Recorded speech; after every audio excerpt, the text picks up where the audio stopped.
because then we'll throw it on YouTube and put it out.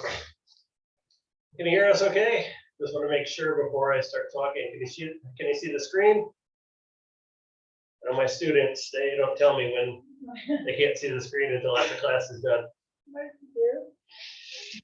Okay, good. Oh, Dan Brown. Just wait just a moment. Open that up so we can see him for a second. Is that Dan? Is that Dan? Oh.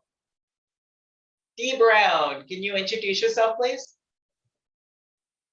I don't think I have a microphone. Can you hear me or no? Yes, we can hear you. Fantastic. Oh, I do have a microphone. Yeah. It's Dawn Brown. Dawn Brown. Okay, and where are you teaching out of? Southport, right? That's right.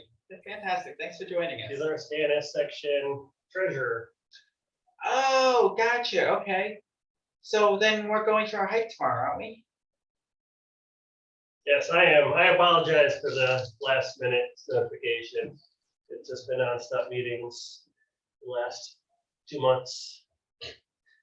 They're friends. Okay. I don't know. It's looking a little wet. Might have to be something we look at for tomorrow. How's my kayak? Kayak down the trail. So my name is Neil Snedeker. I am a science teacher at Roxbury. I know I've met, well, Dawn, I know you, and I know Chrissy, you've been to other of our meetings. And I am just going to show a few things you can do to incorporate your community, to research your community, to utilize that in the sciences that you teach. Some of this stuff came about, I'm showing it at another Science Network meeting in the spring. And then Aaron had asked me to do a full session on this. So the goal was to showcase some of the stuff and let people give it a try and experiment, because I really like the stuff and I do see a lot of value in it. So I do want to start with this one here. This is the USGS. And this is a Topographic Map Viewer. And I was a little worried I would not be able to show this because the USGS site was down yesterday and most of today. So it just came up a little while ago. And I'm going to show how I modeled this at the Science Network meeting in spring. So you just have to bear with me. It's a little slow. I think I got too many tabs open. One of the things with this is it allows you to view topographic maps throughout all the topographic maps that were created for an area. Some of the places go back to 1880. So I'm going to go to, we're on Margaretville, Andy's area, the Capulin Reservoir, which is one of the reservoirs that provides water for New York City. And if you've ever driven along it, you'll see signs for former site of this town. And a lot of people don't know that there are remnants, foundations, roads, bridges at the bottom of this reservoir. So if I go to this map from 1922, all you have to do is choose, now. All you have to do is choose a location and it'll bring up the topographic maps for that area. And you can download it as a JPEG, KMZ for Google Earth, some other formats, or you can view it online. So I guess we go back to 1910. I can show what this area looked like in 1910 when this topographic map was created. Let me just take a moment.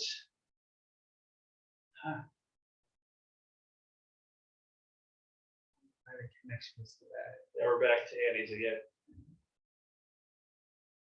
Let's try this again.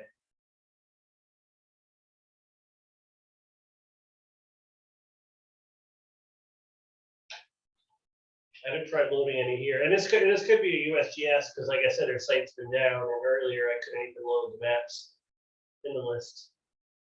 So we may have to come back to this one.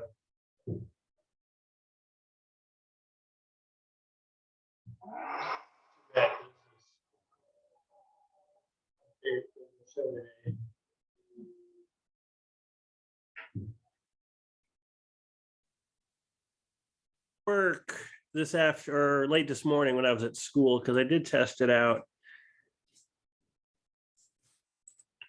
Well, we may have to come back to this one.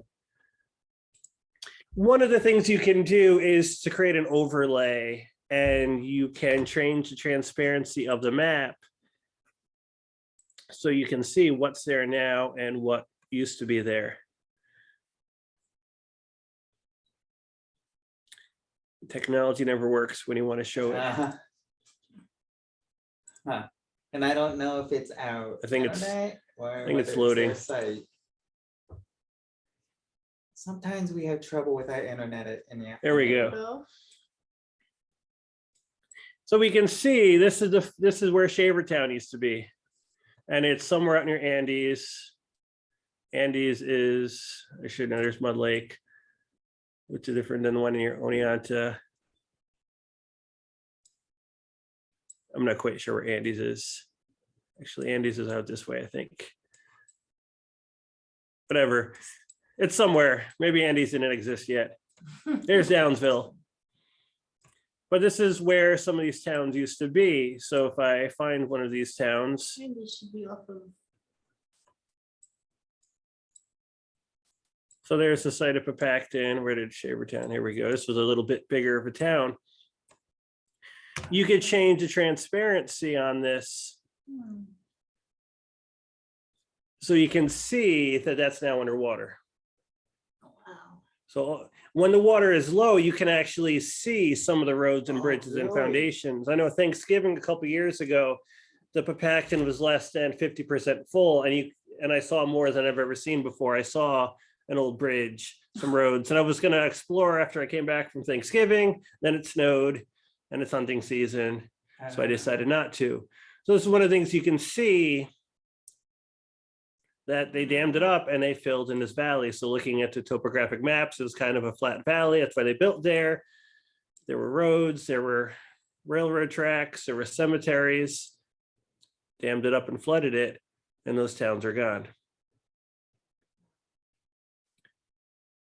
And according to this map, there's a little pond up there. I know there's a trail that goes up there, but on this map, it's not there. So I think that it's a beaver pond. So it could have been a little bit of kinks in the contours. So there evidence of a river there. The beavers dammed it up.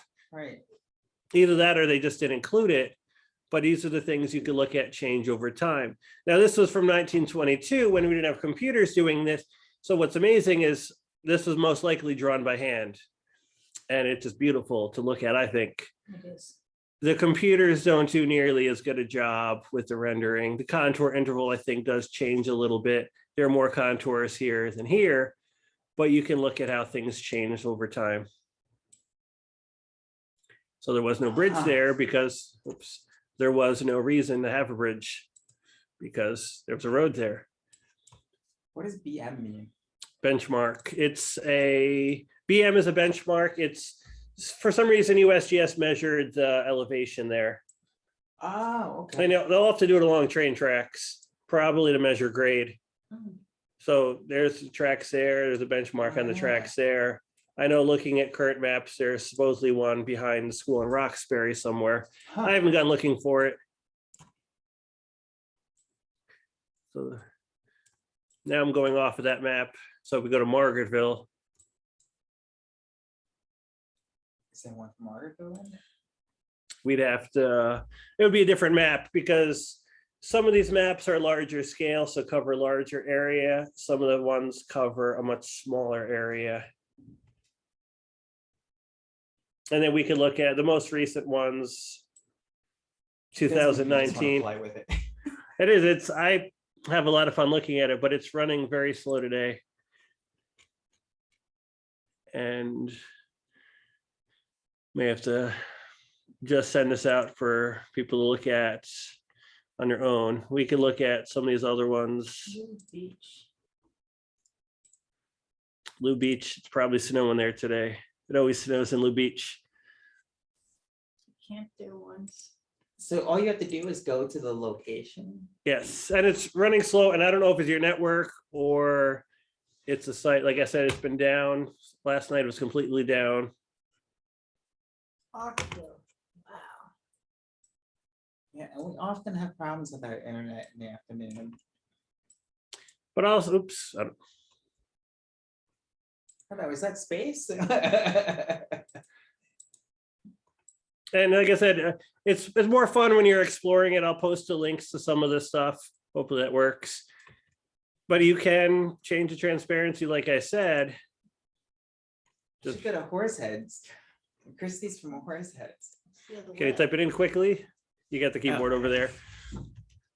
Because we were about to pull up Las Vegas and just show how, because if we're talking about land use.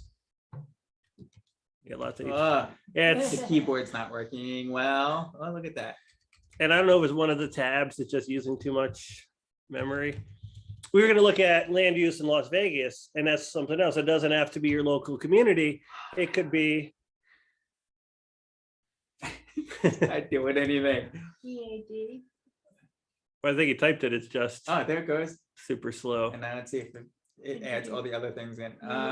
New York. New York. It's Horseheads, isn't it? Oh, what? There we go. I missed the R or something, didn't I? So this Elmira map goes back to 1895. Oh, so cool. So I don't know if it's going to load. Of course it will. And these are different scales, like I said. I don't know what some of these other abbreviations mean. But it goes up to 2019 was the most recent map. But computers do it nowadays. Oh, come on, render. We want to see this. Oh, cool.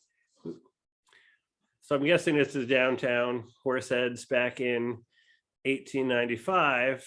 And if the mouse moves, I didn't know it was so close to Elmira. there's nothing there. I don't know what's going on. Horseheads doesn't exist anymore, huh? Guess not. Did Christie disappear too? Maybe it's the transparency. I think a computer is running very slowly is what I think. Probably still loading Margaretville area. But you could download these. You can upload it to Pinterest, I guess. Oh, that's so interesting. You Band Zoom info. You could download, like I said. And I'm sure there's other stuff. You could filter by certain resolutions, things like that. So I'm gonna get away from this one for now because it's a little slow. I'm going to post the links to some of these things if you want to explore. If your network or computer is slow, it may not work. Should I turn my computers off? That matter? So going along with mapping, this is another site that I use, and I don't know if I posted this one, the link to this document. I had students working with this a few years ago. I kind of got away from doing mapping projects because in the new science standards at the high school level, mapping really isn't in there. So I don't want to spend all that time developing these projects and just inquiry-based work and then find out it's not going to fit in. And they've changed the interface quite a lot since last time I've been here. One of the things that we can do with this, so say you want to do some work on this trail in Margaretville. Oops, I don't want to Is that a marker. part of the rail trail? This is a hiking trail. You can create a line, oops, Oh, cool. except let's try that again. Way. See if I get rid of this line. Like I said, the interface has changed a little bit since I last used it. So I don't know, let's see. Okay, so let's try this again. You have to hit accept and use up there. Would that help? or not? Well, I was hoping to follow the trail, but I went to click it and then it jumped on me. Oh, I see. So if you're careful, it'll follow the trail. So say we wanted to lead a hike up to Pacatacan Mountain in Margaretville.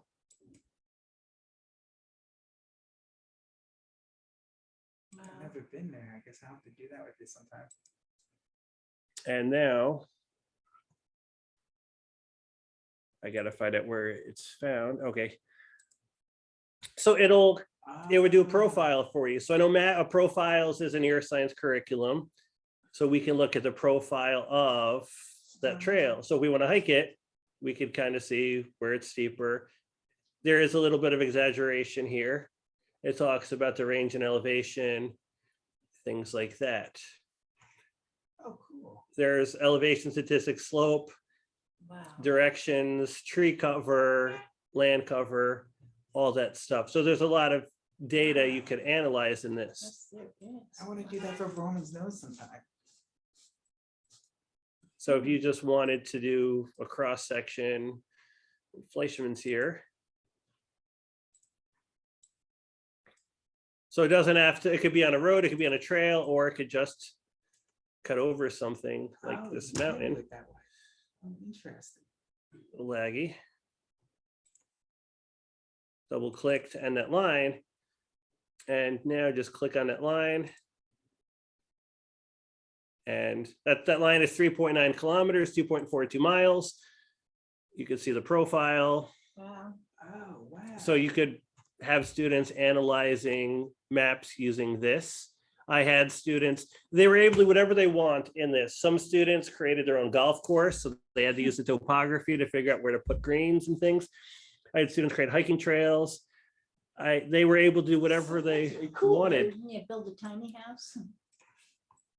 So if we go back to the Margaretville area. So one of the other things you can do is click on this plus. If it opens for me, you could do a polygon. So instead of a line, just bear with me, please. It's a little slow. The mouse interface is slow. It is a touch screen. You could always do it that way. Okay, just trying to see if it. So we'll try. Sorry, Neil. It is quite glitchy.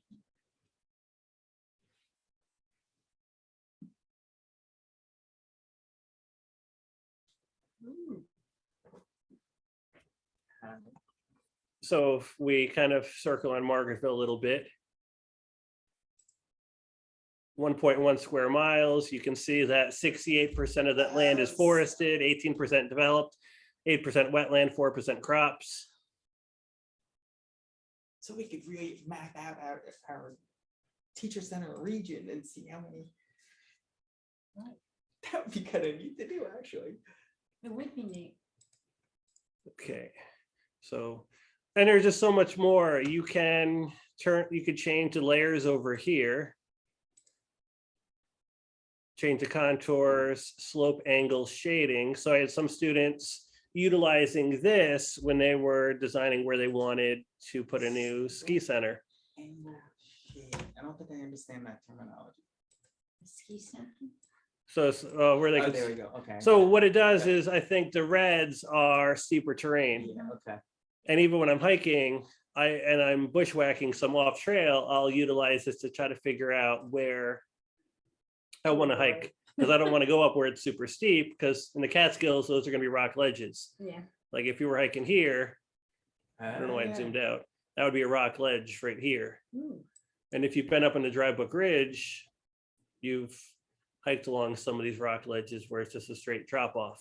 So you wouldn't want to go up that. Geology, I think, is new. I don't remember seeing that. So I may have to look into that one, what that means. What about structures? Fire activity. Wow. Sun exposure. Sun- Oh, sun exposure. That's cool. Right, because that could help you like wire solar paneling kind of things. Yep. Right? I'm not Again, sure. I'm not a science person, so maybe talking out of I'm not sure why. Oh, I guess it is shading there. So you can see that the northern slopes get more sun. Oops. The northern slopes get more sun and the southern slopes get less sun, because the sun at noon is always going to be in the southern part of the sky.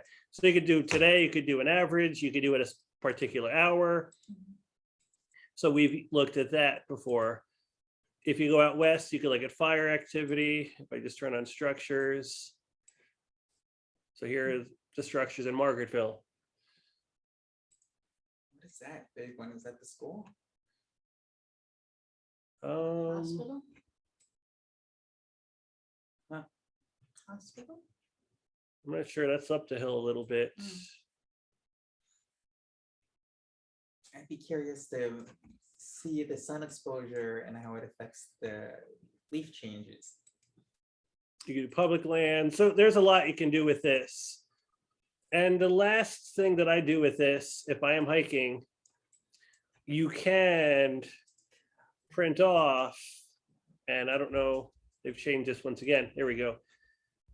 You can print off a specific part of this topographic map. So if I'm doing a bushwhack, if I'm going up Rusk Mountain where there's no trail, I will print off that map, and you can put on grid lines, latitude, longitude, you could put other stuff, change the scale, and then I could write all over it. These are the bearings, this is the path I want to take. So you could print off a specific piece of that contour map. So you don't have to go out and buy topographic maps. You could print off the specific piece that you want. And then when you're hiking and it accidentally falls out of your pocket, you're not too upset because you have your backup on your phone. That happened to me. I was bushwhacking, map fell out of my pocket, no idea where it went, paper copy, but I had my phone as backup if in case I did not quite know where I was going. I've never been that adventurous. I always stay on the trails. Guess I need to try other things, huh? I don't take trails, I always take back roads. So CalTopo is one I use all the time.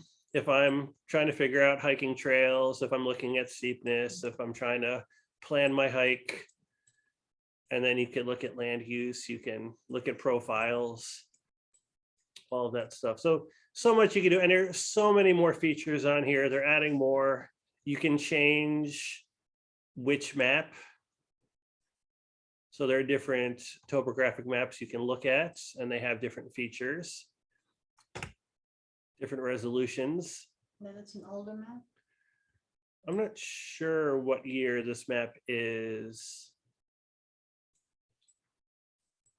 This is just a different map made by somebody else. They do have a satellite one.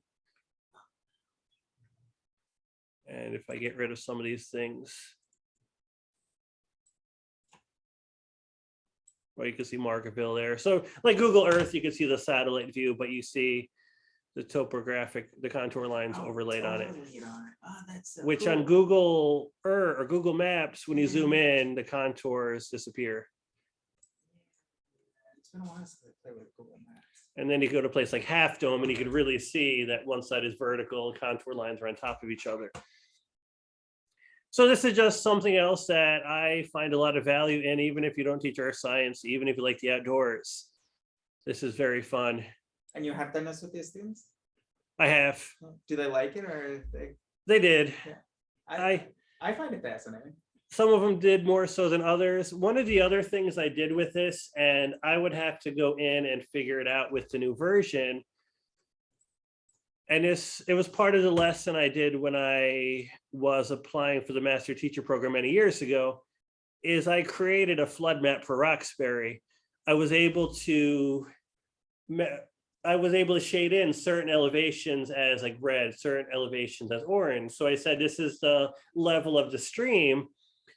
So if it goes up like 3 feet, this is now what's going to be covered. It goes up 6 feet, this is what's going to be covered. And I use that shading to kind of create my own unofficial flood map for Roxbury. Wow. Very cool. And I don't have that with me at the moment. But that was just one of the things I did. And once again, it's been a while. They've changed the formatting of this. It is a lot more user friendly, it looks like. So I would have to go in and figure that out.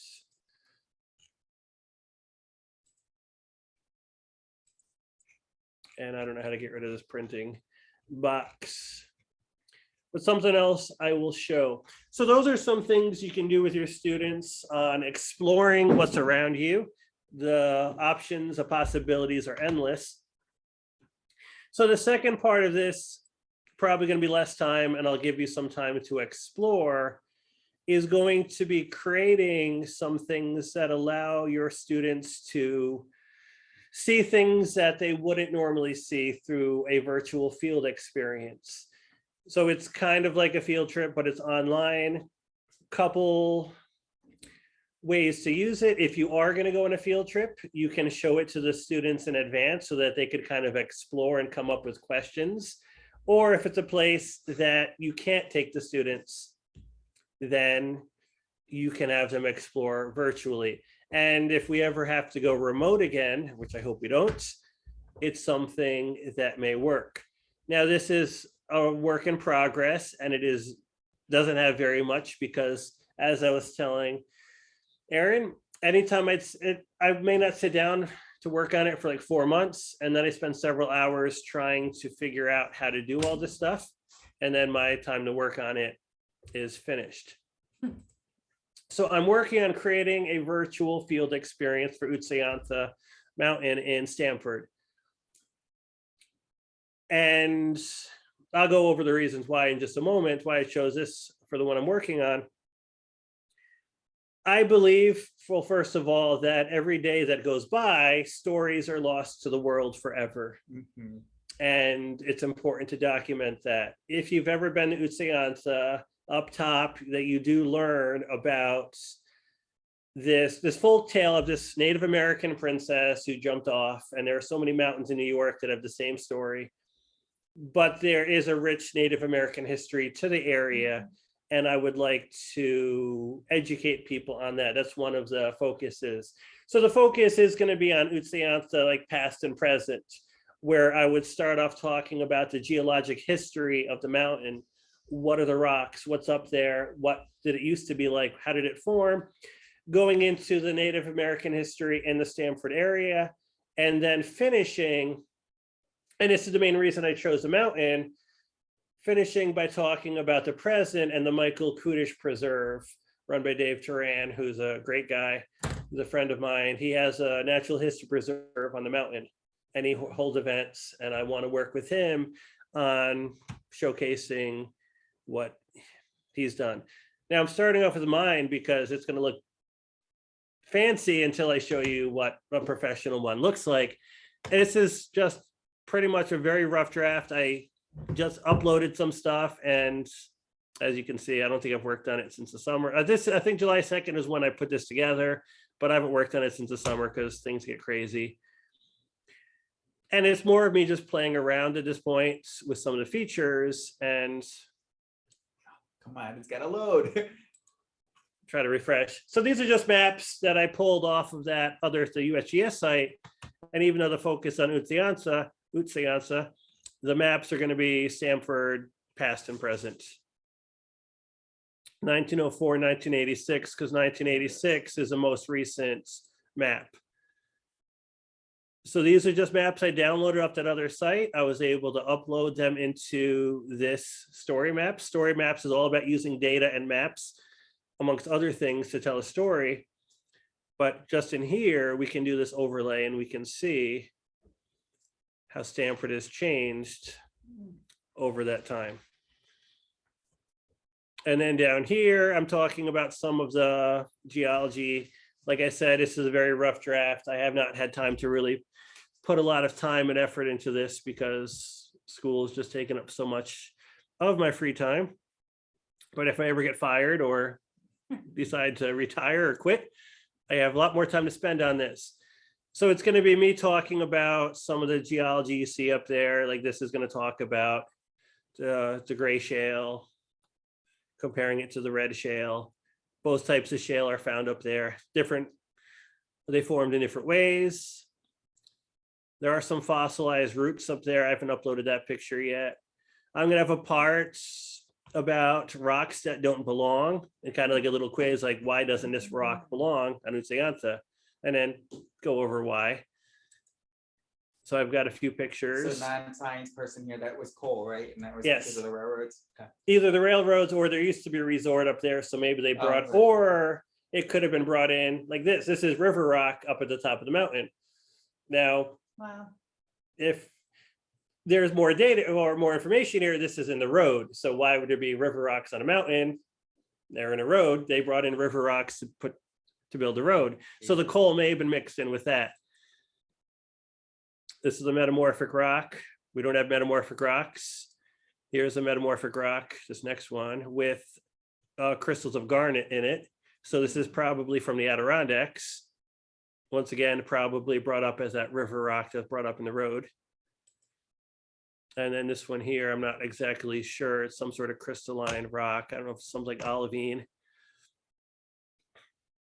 But I left it up there, leave no trace. So I just took pictures and leave it up there. It's some sort of green crystalline rock, definitely not natural to the area. And unfortunately, that's all I have Interesting.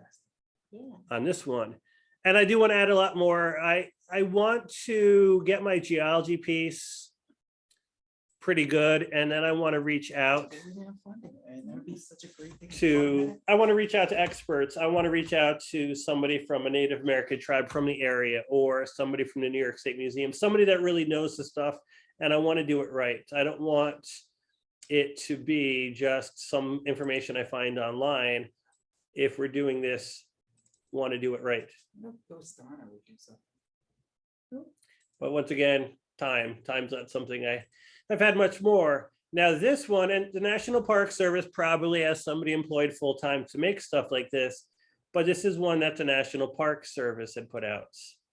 So it looks a little bit nicer than mine.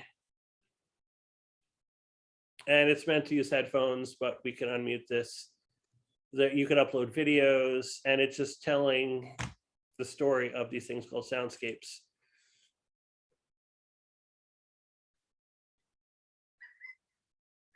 But So you can do your mindfulness meditation. it's just beautiful, and they probably pay for the Oh, paid version. Most of the stuff you can do for free. You just can't embed certain things, but you can upload videos, talk about what a soundscape is. But it's just this virtual tour. And I chose this one because I just found it very visually appealing.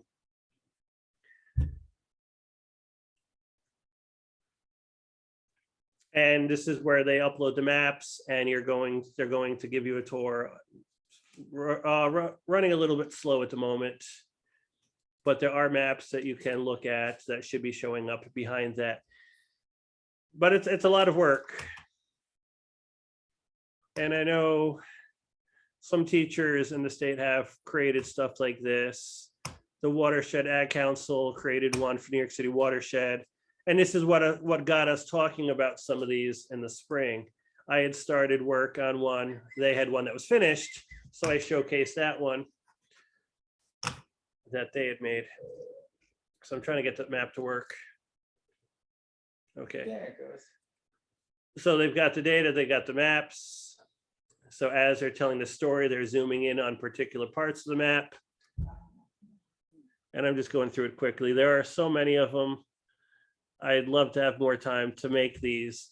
I know I was talking to a teacher from Sydney about making some of these working together, but we just haven't found the time. And it is great. And I'd like to think that your students can create some of these as well. This would make for a great interdisciplinary project, I would think. I don't know if this would be allowed with Ed 2D if it meets those requirements. So migratory species. So I'm just going through it quickly once again. This is just one that's on there, and most of the features are free. The only thing that you can't do is embed certain things. That's the paid version.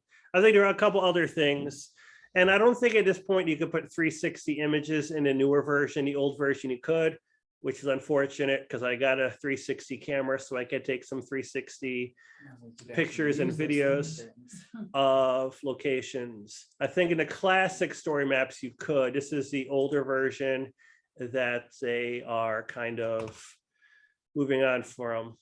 But if we wanted to look up Nature Conservancy, we could look up science and technology. We can look at some of the story maps that people have created. Like NOAA develops a new type of coral nursery. This is one that we could explore.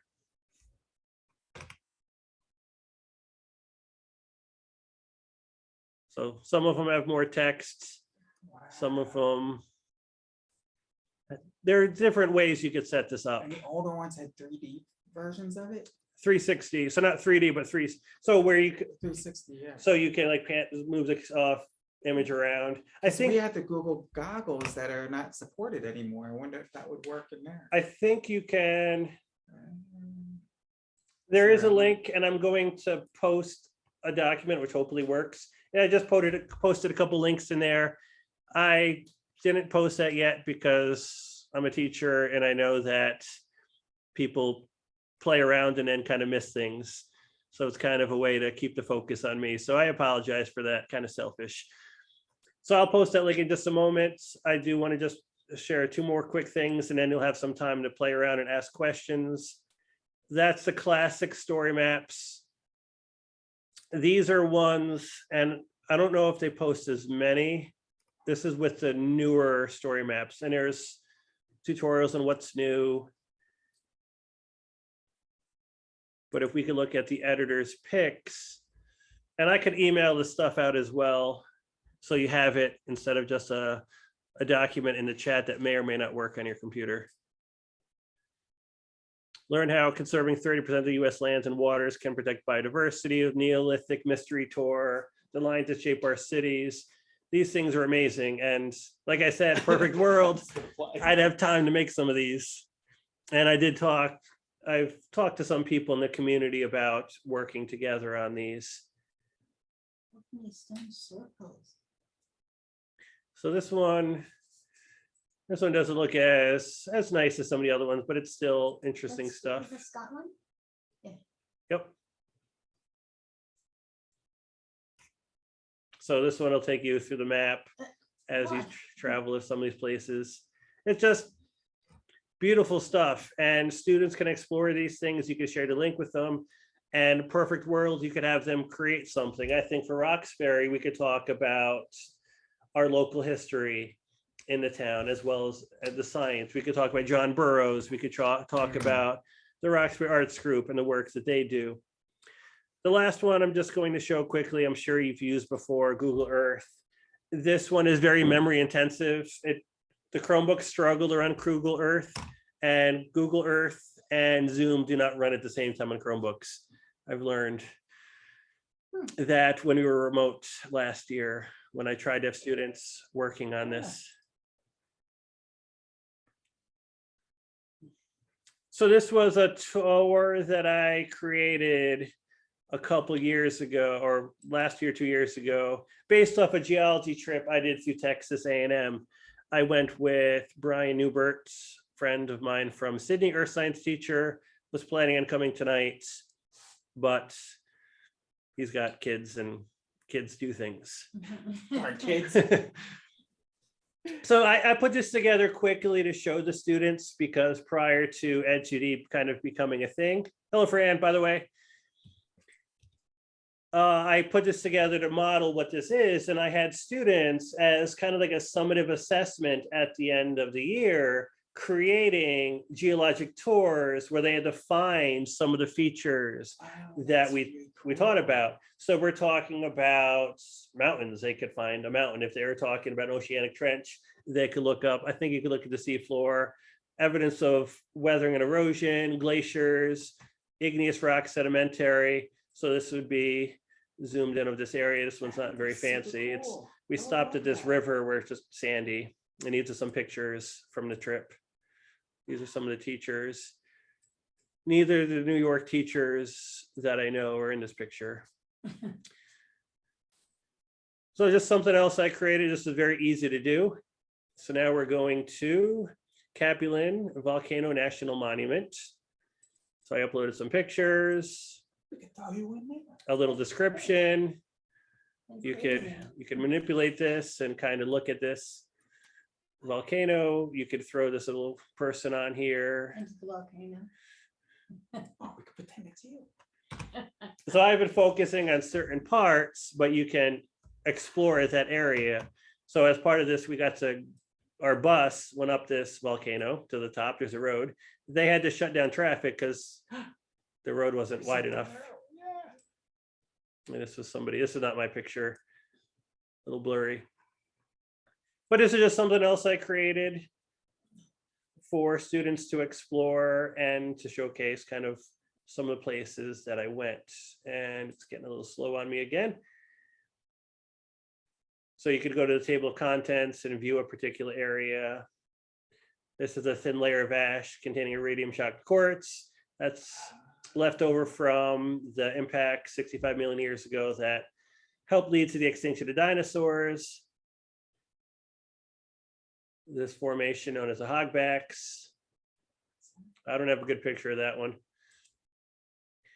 Just something else I created. And if you haven't done Google Earth, you could explore. I had students exploring and they find some really interesting things. Oh, yeah. I had this one student found this island in the Pacific and it just covered in these birds that he thought were dodo birds.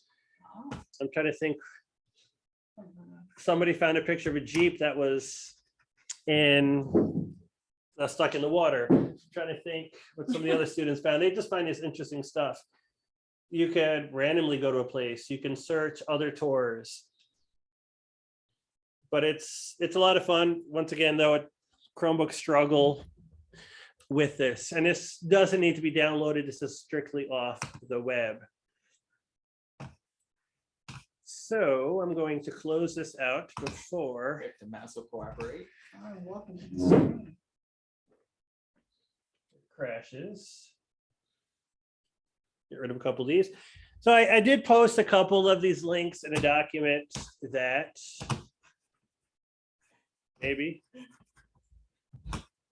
Dude, Dorothy tried to tell me I needed a mouse. Hey, the battery. I don't know if the battery died in it. No, it gives me a hard time. Okay. It's not moving at all anymore. Get rid of some of these things. Mouse get out there. Um, It's not moving at all now? Nope. Well, let me see. I think the double A's. It's not the battery. So I don't know. You should be able to access this because I'm not logged in.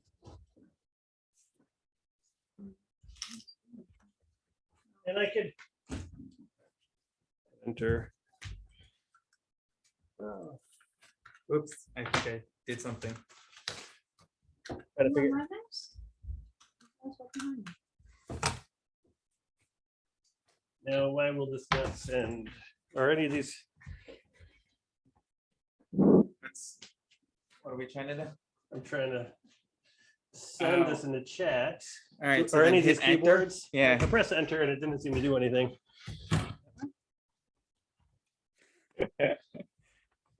There we go. Hopefully that works for you. I can put this together in a nicer document and email it to you. I could get the email addresses from Aaron. But hopefully you can access this without logging in or anything, because I'm not logged in at the moment. This is something I created last night. That link should allow you to work. Topo view was the first one I looked at, where you're looking at the maps past and present. Classic story maps is going to be the one. Some of the story maps that were the first ones we looked at, the new story maps. I don't think there's as much there. Google Earth, I think you've seen before, and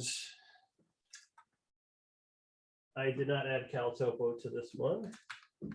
So at this point, if you have questions, I guess I can't edit this because I'm not logged in. So I will email you these links, but if you want to check some of these things out at the moment, if you have any questions, Great Feel free to- interdisciplinary. What's I that? mean, interdisciplinary, Yes. because, story maps, stories, and, research. and that one of my focus is interdisciplinary learning. Mhm. I've been talking to my superintendent about that. He's kind of putting together a committee to create a 5-year plan to Very rethink good. what the school may look like. And he's kind of listening to some of my ideas, I think. That's great. Because we're talking, we talked about nothing more than just talking about maybe setting aside a couple hours block for maybe juniors and seniors, where instead of one content teachers, multiple, and the students can work on projects. And we have all of that expertise in there. I don't know if it's going to work, but I'd like to think it will. It will work. It will work. We talked about that years ago. So they did all this stuff. So I don't know if things are working. Like I said, I could email you these links. I could get your emails from Aaron. I think I probably have some of them already. Yeah. But if you want to just play around with it for a little bit. Yeah, Or- spend some time playing around with it so Neil can answer questions if you have them. That And- document had all the links they needed. It didn't have CalTopo. I forgot to put that one in, but that one's just, I think, caltopo.com. Can you just copy and paste it into the chat I could, if yes. the mouse works? My mouse should have worked. I put my mouse up there. It's not gonna work, baby. That's for that computer. Oh, come on. They're It should not work because nice, only work with certain computers. I think it's just, read the USB thing. Oh, my mouse, nice work in my house. for my well, I guess computer. that's not a link there, but I think it's just caltopo.com, and that'll bring you to that one. And that's the one I've spent the most time with. Because there's just so much you can do with it. Like I said, analyzing trails, analyzing land use. It's not moving for you. Nope. Double finger? No. That works. Why doesn't it move? Maybe it needs the mouse to I think it move. was. I can zoom in. It's not moving for me. Isn't that interesting? No? Oh, it was zoom in, but not out. Nope. Oh, man. I think I Yeah, just take it moved off. there. It did. There you go. For a moment, it moves. Huh. This is why I always test things out in the classroom. Yeah, who didn't expect the mouse to give you such a hard time? Although actually I do have problems with it periodically. Yeah, it's not reading it again. And I'll share the links, and if you do come up with any great project ideas, I'd love to hear them with this stuff. And at some point, I'd love to put together some groups of people to work on some story maps, but that's way down the line. That'll be Probably nice. when things start to get a Yeah. little, when COVID starts to go away and people start feeling a little bit less overwhelmed, if there will ever be a time. Because Let me know, because we might be able to pull in some people for you. Oh, definitely. I mean, this is so jumps out as being interdisciplinary. Jumps right out. And I'd love for us, I've mentioned that to the state when I meet with state ed. I've mentioned I'd prefer that we get rid of state tests and go to a portfolio method where students from grades 9 to 12 create this portfolio of all their work, but there's no way to really compare schools. There's no way to assess knowledge. There's no way to judge. You could. Right, yeah, you get that portfolio and then you put it in a 100-point rubric system Yep. and you could grade it like anything Didn't else. they use portfolios for a while? We did. We But that There would was some really great encourage authentic learning interdisciplinary and- learning, yep. an authentic learning, project-based, probably any of those things. You can tailor instruction of what people want. And that's one of the ways I've used this. Because on Google Maps, you can do some of this stuff. You can analyze, I don't know if you can land usage, but you could calculate acreage of an area. You can, trying to think what are some of the other things. You could put symbols on, you could draw lines. It could be that I've just overwhelmed the smartboard. Now, I've had trouble with it every once in a while, and I think one of the things that happened one time was the Bluetooth. Although that shouldn't be Bluetooth, it should have a USB connected to it. Be interesting, from just purely geological perspective, if you look at samples from different areas and, you know, It definitely, and the nice thing is you can work with local experts. Like And that's if what we if need I to ever, do. after the Uthians, I want to do one on maybe the Capulin Reservoir and maybe work with Diane Galusha, who's incredibly knowledgeable about all of that stuff. Just so much, because like I said, every day that goes on, more and more stories are lost. Yeah, Capacton was so long ago, I don't know if anybody's still alive from when that one was created. But some of the other reservoirs are recent enough that there are people that were there that were kids when they had to move from the area, when they were forced out. So just to get those stories and things Uh-huh. like that, just to document for posterity so people can learn. Because when I went to that one workshop, the New York City teachers had no idea that all these people were forced out to flood the lands. And it's one of those things that it's sad, but it's one of the necessities. They need water. We have the land, we have the water. Have you ever seen the documentary that was done about the Capulin? I don't think so. I think I have it. I don't think I've seen it. Oh, The it's like, 'cause it was document- done by the folks, the local people in Andes, and at the time, which I think it was either late 90s, early 2000s, but they were able to interview some of the people that were directly impacted in the documentary. Okay. And we may have watched it at the Watershed Forestry Institute or part of it. I think we watched some documentary or part of it, and I think they gave us a copy of it, but it's amongst my stacks of resources that I get. It's stuff that builds up and builds up. Yeah. But it's definitely, because I think that's where they started to learn about what had happened, and they feel bad, but it's sad. But once again, it's one of the necessities. Somebody's going to have to give up some land for the water for them to survive. So you've seen it? I've seen bits and pieces of it, but not the whole thing. Okay. I'll have to see if I have it. You're gonna be thinking about it. What's the name of the documentary? Do you know? I'm trying to Google it and I'm not finding it. Frustrating, that mouse is just not working. I can look and see if I can find it quick. Are there links like with the Army Corps of Engineers with the work that they do, like when land is like out in Long Island or in Rockaways, when land is lost on one thing and they have to bring it back to the other? There might be. They do some interesting work. They do.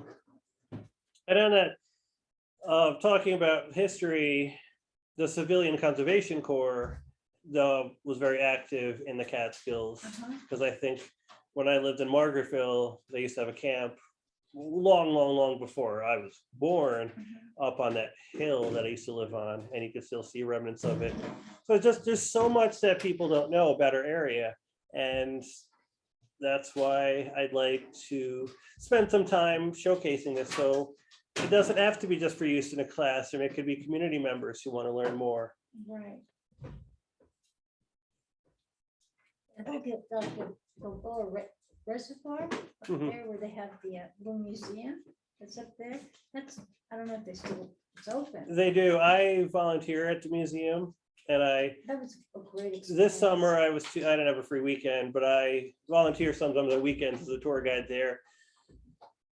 And I do plan on reaching out to the town historians, because those are the people that do spend their life studying this stuff. And when I do this, I want to do it well. That's one of the reasons why I'm not even close to being, thanks, this one works. Thanks. One of the reasons why I'm not even close to being done, because I'm always hesitant to put stuff out that isn't completely accurate. And when I do finish the geology part, I do plan on reaching out to Dr. Titus, as far as Dr. Verstraeten from the New York State Museum. I know they're both incredibly busy, but even if they can't look it over, they might have somebody that can point me in the correct direction, be like, that's the wrong rock you're talking about, or something like that. That documentary is called Beneath Capulin Waters. Beneath the Packed-in Waters. Okay, I don't know if that's the one. May not be the one we saw. I think the one we saw talks about a little bit of many of the reservoirs. But I'll have to look into it. So thanks for sharing that. Well, what you're talking is completely up the teacher center alley. That's what we're all about. So we would love to support wherever we can there. So I should get fired, right? So I have time to work on this stuff? No, I deserve a grant. You know, if the teacher center was funded, you know, that's probably something we would have done, is Yeah. that giving you money to To put pursue this this. together in the summertime. And I've thought about maybe looking into that, getting, and I might be able to get grants if I sell myself the right way. We could definitely get some grants. We could go like humanities grants. I bet we can go that way. And if We could it's pull in Casey to help with that. watershed related, granted though, Environmental grants. Yeah. So I mean, we could go that way too, but I'm actually thinking going humanities way. Mhm. But the thing about the grants though is I would have very little, if any, expenses. So it's hard to put in for a grant without having expenses other than time. Yeah, and they don't like to pay you for that part, Yeah. right? But maybe we can, I don't know. Because I thought about if I'm going to do, I would need a couple of these done well, about maybe putting in for like a watershed grant for equipment, Yes, I was just thinking about equipment. for nicer cameras to get really nice panoramic images. And if Story Maps allows you to put in 360 images, that will- getting a nicer 360 camera than what I have, which was one of my toys that I bought last year, and I haven't really had a time to play around with it. Like, I don't want to spend money on stuff and then I'll spend like $500 on this camera that I'm Yeah. too busy to use. but It's too bad that the real estate people have all this money to do that kind of thing Yep. with just a house, in an area, and Yep. this is so much more significant in many ways. Yeah. So if I ever have time again, but that's not happening because basketball season starts in 3 weeks. And national board starts back up again. Yes, I gotta start videotaping those lessons.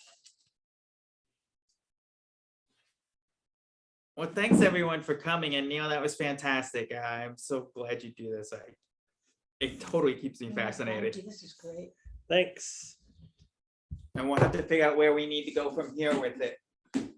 Because that's one of the things that we have to figure out, because we're supposed to not be one and done kinds of things. So when we come up with something cool, like where do we go with Yeah. it, right? But right now it's about building capacity, I think. That's why, like I said, if some point we could get a group of people to work together. Yeah. I don't know, well, I guess we could share login information. But I know, like I said, the one teacher, we've talked about doing one for Roman's Nose. I would love to see Roman's nose in that thing. We can pull that up quickly once we're done. So thank you for coming and spending Thank you, everyone. your We're limited very free time. appreciated. Yeah. with us. And hopefully you found value. I will get the email out. I'll try to be better than I'm with Stannis and get that out today or tomorrow. All right. I can get it out for you. Okay. And so that's something that we should talk about, because I have 3 work study students now. I have a person that is willing to volunteer, another person. So we have bodies now. Okay. So in fact, it's a student volunteer, so I haven't called them because I'm not 100% sure what I would have them do yet. Mhm. So if you have stuff that you want them to do. Okay. So thank you everyone for joining us, Yes, and thanks we're for gonna coming. sign off, and Thank you for coming. Neil is Neil? gonna show me Roman's nose. Neil, Yes, so what are you thinking about tomorrow? I'll be there no matter what. I know Brian can't make it. He had something come up. Dale. Brian from Roxbury, Brian Kuno. So might just be me. I'll probably join you. Okay, you don't, if you can, if it's too bad, don't worry about it. I know I got out last minute.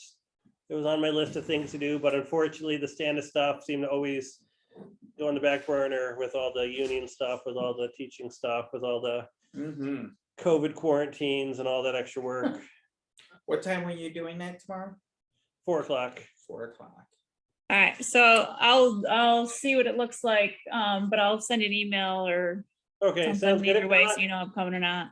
I may talk Brian into organizing one for November, because I don't know if I'll be able to take off for basketball, because I know there's already at least 3 days in November I got to miss for other meetings. And it's probably frowned upon to miss so many practices in the first month. So we'll see. All right, Well, have a good day, everybody. thank you.